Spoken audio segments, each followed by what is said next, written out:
Pukul 6 waktu Indonesia Tengah. Inilah Radio Republik Indonesia Bau-Bau dengan Warta Kepton, berita seputar Kepulauan Buton.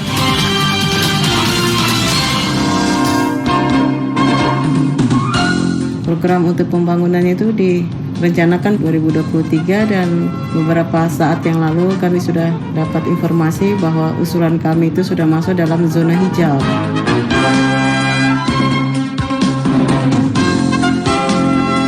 Harapan kita mudah-mudahan semangat pemuda itu tetap bergelora di masing-masing kita sehingga betul-betul pemuda itu ke depan bisa diharapkan sebagaimana harapan-harapan pendahulu-pendahulu kita. Selamat pagi dari Bukit Mulyo Indah, kami sampaikan pokok-pokok berita. Pemkot Bau-Bau mengusulkan pembangunan perpustakaan berbasis digital melalui dana alokasi khusus sebesar 10 miliar rupiah. Momentum Hari Sumpah Pemuda, Wali Kota Bau-Bau Laode Ahmad Monianse serukan jangan ada perbedaan di tubuh organisasi kepemudaan. Inilah Warta Kepton selengkapnya Sabtu 29 Oktober 2022 bersama saya Siti Nur Hardianti. Pendengar, mengawali Warta Kepton pagi ini, kami update kasus COVID-19 di tanah air. Indonesia mencatat 3.015 kasus baru COVID-19 pada Jumat 28 Oktober 2022. Seiring itu tercatat pasien sembuh bertambah 1.783 dan sebanyak 22 pasien COVID-19 meninggal dunia. Hingga hari ini Indonesia telah mencatat total kasus COVID-19 terkonfirmasi sebanyak 6.484.764. Total kasus sembuh sebanyak 6.303.477 dan total 158.544 pasien COVID-19 meninggal dunia. Indonesia sudah mencatat 4 kasus Omikron XBB. Seiring dengan itu kasus COVID-19 kembali meningkat berada di 3.000 kasus, namun pemerintah belum bisa memastikan keterkaitan di antara keduanya. Adapun kasus mingguan COVID-19 juga terpantau meningkat di 4 pekan terakhir, naik lebih dari 11%. Sementara positivity rate COVID-19 berada di 8%. Artinya penularan COVID-19 di masyarakat relatif tinggi, di luar ambang batas aman Organisasi Kesehatan Dunia atau WHO. RRI Radio Tangga Bencana COVID-19. Pendengar, Pemkot Bau-Bau mengusulkan pembangunan perpustakaan berbasis digital melalui dana alokasi khusus sebesar 10 miliar rupiah. Mengenai hal itu, Afriansyah melaporkan. Beberapa saat yang lalu kami sudah dapat informasi bahwa usulan kami itu sudah masuk dalam zona hijau. Pemerintah Kota Bau-Bau mengusulkan pembangunan gedung layanan perpustakaan daerah berbasis digital melalui dana alokasi khusus DAK Fisik APBN tahun 2023 sebesar 10 miliar rupiah. Kepala Dinas Perpustakaan dan Kearsipan Kota Bau-Bau, Asmahani, mengungkapkan usulan pembangunan gedung perpustakaan bertaraf nasional itu diajukan melalui aplikasi kolaborasi perencanaan dan informasi kinerja anggaran atau KRISNA. Hasilnya, kata Asmahani, usulan tersebut hampir dipastikan disetujui karena telah mendapat kode hijau dalam aplikasi KRISNA. Program untuk pembangunannya itu direncanakan 2023 dan beberapa saat yang lalu kami sudah dapat informasi bahwa usulan kami itu sudah masuk dalam zona hijau. Zona hijau itu tanda kutip insya Allah sudah 50-50, tinggal nanti ada benahan lagi berikutnya, tinggal mungkin satu item aja yang harus sudah tingkat atas itu yang akan menyelesaikan dan insya Allah bisa terijabah di 2023. Mantan Kabakesra Setda Bau-Bau ini mengatakan Pemkot Bau-Bau telah menyiapkan lokasi pembangunan gedung perpustakaan digital itu di lahan eks kantor DPRD Buton, Jalan Dayan Iksanuddin.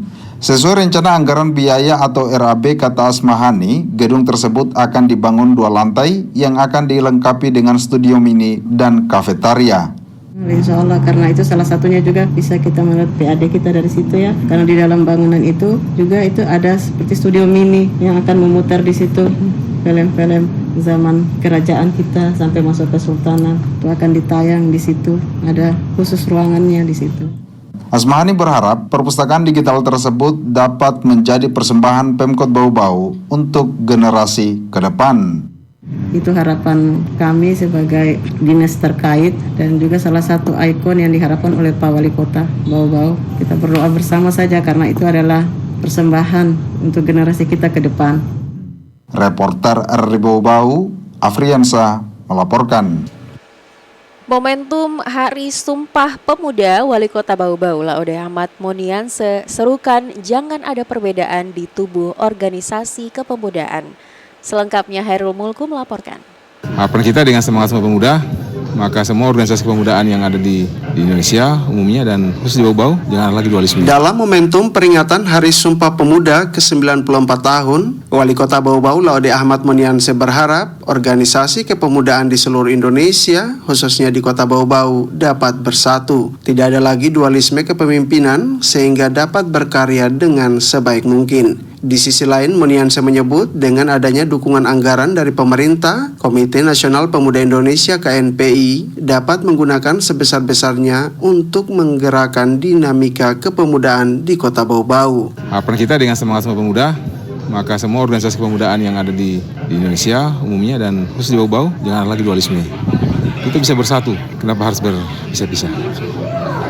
Lebih lanjut, Ahmad Monianse mengatakan dengan semangat peringatan Hari Sumpah Pemuda, pemerintah daerah memiliki tanggung jawab dengan menyiapkan para generasi muda di daerah untuk menjadi pemimpin bangsa di masa depan. Olehnya itu, pemuda masa kini diharapkan memiliki jiwa inovatif, kreatif, dan mampu berkolaborasi demi kemajuan daerah dan bangsa. Di tempat yang sama, Kepala Dinas Pemuda dan Olahraga Kota Bau-Bau Muhammad Tasdik berharap semangat kepemudaan itu terus menggelora di masing-masing anak bangsa sehingga pemuda dapat menjadi seperti apa yang diharapkan para pendahulu yang mampu mengisi pembangunan.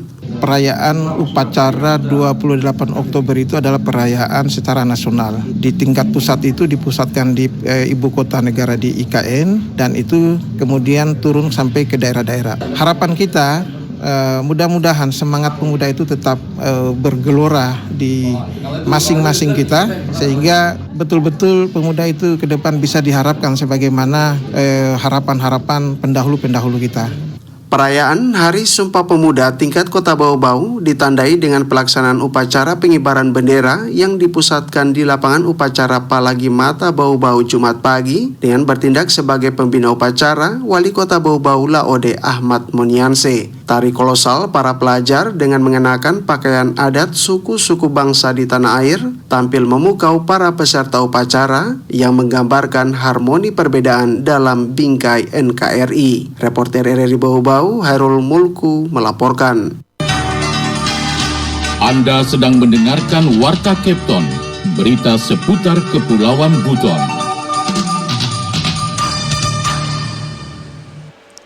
Kita beralih ke informasi lainnya. Selama 10 hari ke depan, Dinas Sosial Kabupaten Buton Selatan akan melakukan pendataan dan asesmen terintegrasi bagi PPKS. Kuota PPKS dari Kementerian Sosial di Buton Selatan mencapai 1.279 orang. Wode Nurliani melaporkan. Dinas Sosial Kabupaten Buton Selatan melakukan pendataan dan asesmen terintegrasi bagi pemerlu pelayanan kesejahteraan sosial atau PPKS terhitung hingga 10 hari ke depan. Sebanyak 10 petugas akan melakukan asesmen di lapangan menggunakan formulir fisik, yang kedua menggunakan Google Form Android. Kepala Dinas Sosial Kabupaten Buton Selatan melalui Kepala Bidang Rehabilitasi Sosial Haryadi mengungkapkan asesmen terintegrasi tersebut sangat penting dilakukan sebagai bank data yang sewaktu-waktu dapat digunakan untuk intervensi program pada tahun mendatang. Ia meminta kepada petugas asesmen agar jangan sekali-kali memberikan harapan atau janji-janji yang berkaitan dengan pemberian bantuan sosial dalam bentuk apapun sehingga tidak mengecewakan warga. Jadi masing-masing itu sudah ada kuotanya supaya mereka tinggal mengasesmen sesuai dengan keadaan di lapangan, dan itu juga nanti itu kan ada asesmen pakai form manual dengan yang Google Form. Jadi harus diambil nanti foto PPKS yang bersangkutan, rumahnya, terus KTP, kartu keluarga. Kalau untuk anak nanti ini berkaitan dengan akte kelahiran. Nah makanya pemetaan inilah yang sangat penting pada saat nanti sudah di-upload di Google Form. Ini yang akan menjadi data yang betul-betul valid untuk pemberian bantuan terhadap yang bersangkutan yang sudah dikasih asesmen dengan jumlah kuota yang sudah ditentukan dari Kementerian. Sementara itu hasil asesmen akan dilaporkan secara berjenjang dan secara periodik ke Kementerian Sosial RI lewat Sentra Mewah Kendari. Masing-masing peserta dapat mengupayakan melakukan asesmen sebanyak 20 orang PPKS sehingga sesuai target dalam 10 hari pendataan tuntas dilaksanakan. Adapun di Kabupaten Buton Selatan mendapatkan 1.279 PPKS yang terbagi dalam 4 klaster, yaitu klaster anak sebanyak 252 orang, penyandang disabilitas 271 orang, lanjut usia 252 orang, serta klaster korban bencana dan kedaruratan, keluarga rawan sosial ekonomi, dan eks pengguna nafsa sebanyak 504 orang. Dari kuota yang ada akan terbagi di 7 kecamatan se-Kabupaten Buton Selatan. Wade Nurliani, reporter di Bau-Bau, melaporkan. Berita yang terakhir, Pelabuhan Murhum Bau-Bau dipercaya aman dari lalu lintas barang terlarang mulai dari minuman keras hingga senjata tajam. Hal itu diungkapkan Kepala KSOP Bau-Bau Jastrayuzi Irawan saat konferensi pers tentang penyitaan 600 botol miras jenis arak cak tikus dari Bitung di Mapolres Bau-Bau pada Rabu 26 Oktober lalu. Menurutnya, keberadaan fasilitas penunjang jenis X-ray di pintu kedatangan terminal Pelabuhan Murhum mampu mendeteksi segala bentuk barang bawaan penumpang, sehingga barang terlarang sejenis miras akan mudah terbaca alat canggih tersebut. Sebelumnya pada tahun 2021 lalu, X-ray Pelabuhan Murhum sempat tidak berfungsi selama beberapa bulan karena mengalami kerusakan akibat menyimpan barang-barang tanpa memperhatikan kapasitas. Namun setelah melalui proses perbaikan, akhirnya alat detektor tersebut kembali dapat difungsikan. Jafra meyakini Pelabuhan Murhum termaksud pelabuhan paling steril di Indonesia. Barang-barang terlarang akan sulit mengakses masuk ke dalam pelabuhan.